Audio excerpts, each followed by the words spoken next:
우리 다 같이 2020년 마지막 주 예배를 하나님 앞에 드리도록 하겠습니다. 말씀 한 절 보겠습니다. 말씀은 누가복음 2장 1절부터 7절까지의 말씀입니다.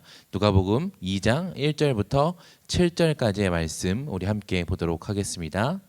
그때에 아구스도 황제가 내린 칙령에 따라 온 나라가 호적 등록을 하게 되었습니다. 이것은 구레뇨가 시리아의 총독으로 있을 때 행한 첫 번째 호적 등록이었습니다. 그래서 모든 사람들이 호적을 등록하러 고향으로 가게 되었습니다. 요셉도 다윗 가문의 자손이었으므로 갈릴리 나사렛을 떠나 유대 지방에 있는 다윗의 마을로 갔습니다. 이 마을은 베들레헴이라고 불렸습니다. 그는 약혼한 마리아와 함께 호적을 등록하러 갔습니다. 마리아는 그때에 임신 중이었습니다. 이들이 베들레헴에 있는 동안 아기를 낳을 때가 되었습니다. 마리아는 마국간에서 첫 아들을 낳아 포대기에 싸서 구유에 눕혀두었습니다.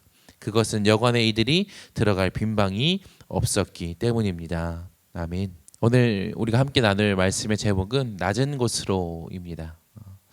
지난 금요일 우리가 아기 예수의 탄생을 축하하는 성탄절을 보냈습니다. 여러분들에게 있어서 성탄은 어떤 의미로 다가왔나요? 올해는 코로나로 인해서 조금은 달라진 모습으로 우리가 성탄을 보냈지만 그래도 각자가 느낀 이 성탄의 모습은 다 달랐을 것 같습니다. 성탄이 우리에게 있어서 기쁨이고 또 소망이 되는 날임은 분명합니다. 세상이 문화와 혼합이 되어서 요즘에는 이 크리스마스의 성탄절의 의미가 퇴색이 되어지는 일이 많았기 때문에 그리스도인으로서 우리는 이 성탄의 의미를 분명하게 알고 기억하여서 이 세상에서도 흔들리지 않고 이 진정한 성탄의 의미를 세워나가야 할 것입니다. 오늘 본문은 우리가 잘 아는 바와 같이 예수님의 탄생을 이야기하고 있습니다. 오늘 본문에는 두 명의 왕이 등장을 합니다. 한 명의 왕은 가이사 아구스도라고 불리던 로마의 왕, 로마의 황제, 초대 황제였습니다. 예수님이 탄생하던 이 당시의 이스라엘은 로마의 지배를 받고 있던 때였습니다. 당시 이 로마를 다스렸던 이 아구스도라고 불리던 이 가이우스 옥타비우스 황제는 로마의 속국들에 대한 지배력을 강화하기 위해서 또 로마에 막대한 세금을 걷어들이기 위해서 인구조사를 실행했습니다. 이 인구조사의 명령을 인해서 모든 유대인들이 자신들의 고향에 가서 호적을 등록하게 되었습니다. 이것은 이스라엘의 각 지파가 하나님께로부터 받은 이 기업으로 인해서 기업으로 받은 이 땅은 영원한 것이고 또 특히 희년 휴식을 취하는 그 해에는 이 유대인들이 자신의 기업과 또 자신의 가족들에게 돌아가는 풍습을 가지고 있었기 때문에 이 로마의 황제 아구스도는 이 이스라엘 사람들의 유대인들의 이 풍습을 이용하여서 각자 고향에 가서 호적 등록을 하여라라고 명령을 했던 것입니다. 이렇게 예수님의 탄생에는 로마의 황제의 개입 아닌 또 개입이 있었던 것을 우리는 볼 수가 있습니다. 모든 길은 로마로 통한다라고 하는 말이 있을 정도로 고대 로마는 세계 강국이었습니다. 더군다나 이 호적을 명령한 이 아구스도 황제는 로마의 첫 번째 황제였기 때문에 그의 위엄은 정말 대단했을 것입니다. 인간이 오를 수 있는 최고의 자리에 올랐다라고 이야기를 해도 과언이 아닌 이 아구스도의 모습은 정확히 성경에는 묘사되고 있지 않지만 우리가 본문 1절에 온 나라가 호적을 등록하게 되었다라고 하는 말만 보더라도 막강한 권력을 가지고 있었음을 짐작하게 합니다. 또 그 권력에 맞게 또 이 아구스도 황제는 그에 맞는 부와 명성을 가지고 있었음은 분명합니다. 누가 보아도 이 찬란한 모습의 아구스도는 누가 보아도 왕의 모습을 하고 있고 또 누가 보아도 멋진 모습을 당당한 모습을 하고 있는 것을 우리는 볼 수가 있습니다. 그에 반해 또 다른 왕의 모습은 어떠할까요? 아구스도의 모습이 찬란하고 멋이 있는 모습이었다면 본문 속의 또 다른 왕 예수님의 모습은 그야말로 초라하기 그지없습니다. 오늘 본문인 누가복음 2장 7절입니다. 마리아는 마구간에서 첫 아들을 낳아 포대기에 싸서 구유에 눕혀 두었습니다. 그것은 여간에 이들이 들어갈 빈방이 없었기 때문입니다. 이제 막 태어난 왕 예수의 모습은 빈방이 없어서 마구간에서 태어났고 누울 곳이 없어서 말의 밥그릇 구유에 누워 있습니다. 그리고 또 우리가 보니 쉬운 성경에는 포대기라고 쓰여져 있는데 번역이 되었는데 개역개정에서는 강보라고 번역을 했습니다. 이 강보라고 하는 단어의 원래의 뜻은 원어의 뜻은 찢다, 무언가를 찢다라고 하는 그 말에서 이 파생이 된 단어로서 이 예수님이 쌓여져 있던 이 강보는 마리아나 또 요셉이 가지고 있던 옷을 찢어서 아기 예수님을 감쌌던 것입니다. 돈도 없어서 부유한 사람들이 묵던 사관도 빌릴 수 없었고 또 베들레헴이라고 하는 이 동네 자체도 시골 동네였기 때문에 여관도 그렇게 많지 않았다라는 이유로 결국 이 아기 예수는 시골 동네의 마구간에서 태어나 또 찢겨진 옷으로 감싸여진 그런 모습을 하고 있습니다. 이 모습과 아기 예수의 이 모습과 아구스토의 모습을 비교하여 보면 정말 너무나도 초라하게 그지없고 비천하게 그지없는 그런 모습을 하고 있습니다. 아무리 비천하다고 하더라도 마구간에서 태어난 사람이 있을까요? 예수님은 사람의 모습으로 오시되 이렇게 아주 미천한 모습으로 미천한 신분으로 오셨습니다.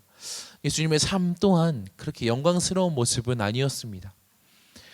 공생의 모습 가운데 단 한 칸 없이 이리저리 떠돌아다니셨고 가는 곳마다 비웃음거리가 되기 일쑤였으며 자신의 제자 가룟 유다에 의해 배반을 당하는 그런 모습까지 보여지기도 합니다. 또 예수님의 십자가의 고난을 당하시는 그 모습을 우리가 살펴보면 온갖 매제를 당하고 또 침뱉음을 당하고 로마 병정들에게 조롱을 당하는 그런 모습을 우리는 수도 없이 성경을 통해서 보아왔습니다. 18세기 프랑스 대혁명의 시작점이 된 것으로 알려진 이 앙뚜아네트의 빵이 없으면 고기를 먹으면 되지 않냐라고 하는 그 말이 있는 것처럼 또 그것을 통해서 서민들이 격분하여서 대혁명이 시작된 것처럼 이렇게 높은 사람들, 고난을 겪어보지 못한 사람들은 비천한 고난을 당한 사람들을 알 수가 없습니다. 그들의 입장을 이해할 수가 없습니다. 히브리서 4장 15절과 16절의 말씀입니다. 우리의 대제사장은 우리의 연약한 부분을 알고 계십니다. 이 땅에 계실 때에 그분은 우리와 마찬가지로 시험을 받으셨습니다. 그러나 결코 죄를 짓지는 않으셨습니다. 그러므로 하나님의 보좌 앞에 담대하게 나아갑시다. 그곳에는 은혜가 있으며 우리는 때에 따라 우리를 도우시는 자비와 은혜를 받을 수 있습니다. 우리의 대제사장 되신 예수님은 이렇게 비천한 모습으로 오셔서 그 삶을 살아오셨기 때문에 또 우리와 마찬가지로 시험을 받으셨기 때문에 우리의 상황과 우리의 처지를 그 누구보다도 잘 알고 또 잘 이해하시고 계십니다. 누구보다 낮은 모습으로 낮은 곳으로 오신 예수님, 우리에게 있어서 성탄은 기쁨과 소망의 모습과 또 낮은 곳으로 오신 예수 그리스도의 섬김의 모습이 공존하는 그런 의미를 담고 있는 것이 바로 우리에게 찾아온 이 성탄의 의미일 것입니다. 기쁨과 소망만을 강조하는 것이 아니라 낮은 곳으로 오신 예수 그리스도의 섬김의 모습이 함께 강조되는 그런 성탄의 모습이 되어야 할 것입니다. 2020년의 성탄은 이미 지나갔지만 우리가 앞으로 맞이해야 할 이 성탄의 모습은 기쁨과 소망 그리고 낮은 곳으로 오신 이 예수님의 섬김의 모습이 함께 공존하여서 우리가 이 세상에서 성탄을 이야기할 때에 크리스마스를 이야기할 때에 단순하게 아기 예수님의 탄생으로 인하여서 기쁘고 즐거움이 아니라 예수님이 이렇게 비천한 모습으로 낮은 모습으로 우리에게 찾아오셨음을 또 이 섬김의 모습을 보여주셨음에 감사할 수 있는 그런 성탄절이 되어야 할 것입니다. 우리가 2020년을 마무리하면서 우리의 삶 또한 이렇게 예수님의 모습을 따라 섬김의 모습으로 더 낮은 것으로 우리가 찾아가야 할 것입니다. 올 한 해 동안 코로나로 인하여서 굉장히 힘들고 어려운 시간을 우리가 보냈습니다. 앞으로 맞이할 이 2021년도 어떠한 모습으로 찾아올지는 정확하게 우리가 알 수는 없지만 어떠한 모습으로 찾아오든지 간에 예수님이 보여주셨던 것처럼, 예수님이 탄생에서부터 보여주셨던 것처럼 우리는 더 낮은 것으로, 더 섬김의 모습으로 이 2020년을 마무리하며 또 2021년을 맞이할 수 있는 우리 청소년부가 되어지기를 예수님의 이름으로 간절히 소망합니다. 우리 함께 기도하겠습니다.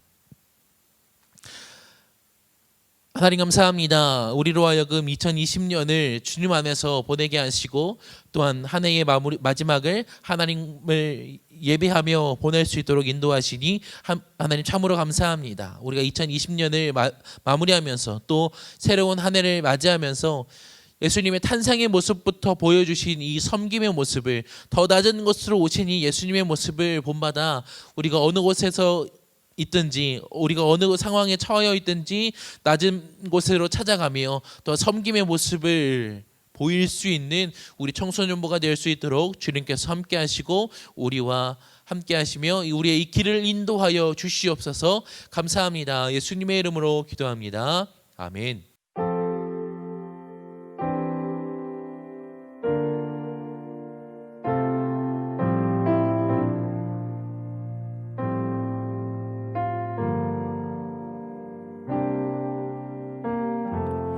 우리의 섬김이 더 낮은 곳으로, 우리의 고백이 더 낮은 곳으로 쓰러져 있는 그들을 향해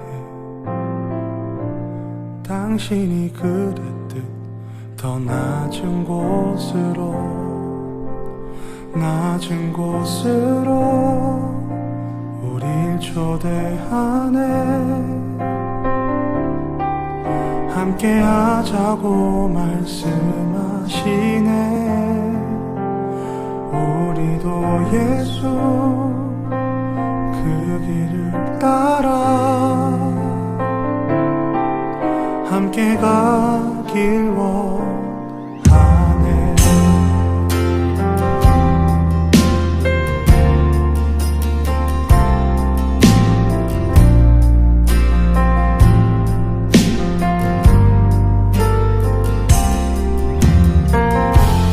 우리의 섬김이 더 낮은 곳으로, 우리의 고백이 더 낮은 곳으로 쓰러져 있는 그들을 향해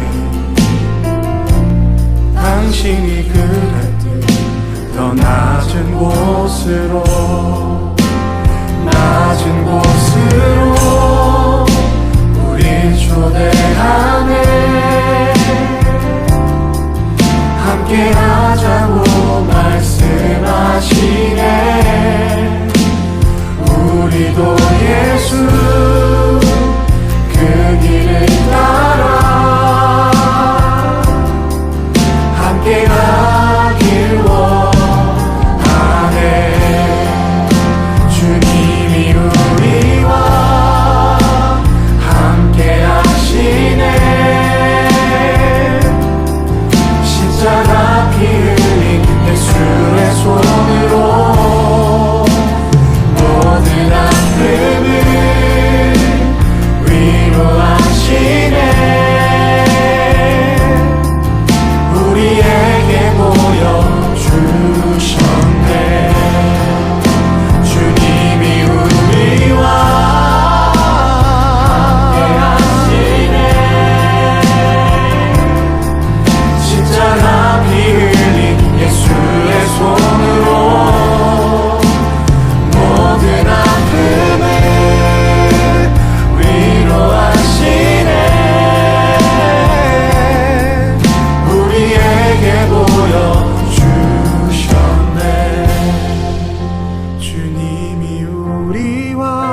십자가 피 흘린 예수의 손으로 모든 아픔을 위로하시네.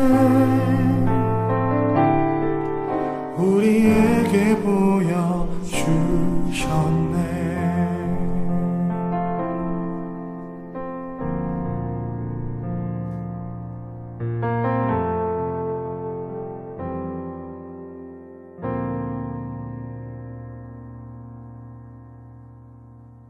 주기도문으로 예배를 마치도록 하겠습니다.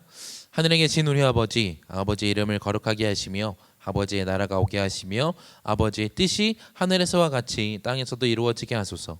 오늘 우리에게 일용할 양식을 주시고 우리가 우리에게 잘못한 사람을 용서하여 준 것 같이 우리의 죄를 용서하여 주시고 우리를 시험에 빠지지 않게 하시고 악에서 구하소서. 나라와 권능과 영광이 영원히 아버지의 것입니다. 아멘.